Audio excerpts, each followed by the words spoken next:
Bekucala ukuthi kwenteke inhlekelele lefana nalena kulomndeni. Jugulo Hlongwane lobeka neminyaka lengama-26 wahamba nemfana yakhe Thapelo Thekenya bangani bakhe nabomzala bakhe kuyovakasha kulelinye lemaplazi laseDude. We did our best to get with ropes and to try to get to the vehicle and save some of the children, but the stream was just too strong. Lemindeni leshonelwe ingileminye yaleyo lehlala emaplazini lamathathu. Masipala uceliwe ukuthi atame kululeka ngekwengcondo lemindeni. Umntwana wentombatane waModiege Munyatsi lobeka neminyaka lesi-6 ungilomunye walabo labashonile. Lo mntwana bekufude ayofunza grade R kulomnyaka. Nangifika ngibude ukuthi bantwana bakuphi bangitshela ukuthi bahambe nalabanye ngemoto.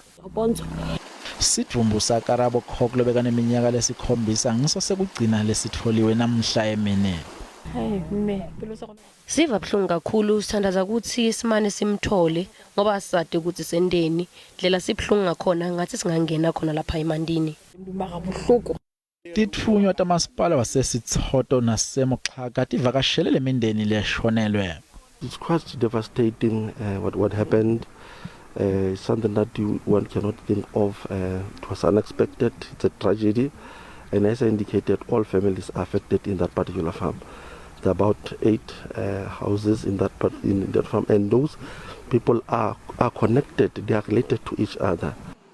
Lamanye emadoda lamabili labeka khona kule moto akwatile kuphunywa ngaphandle kwekulimala.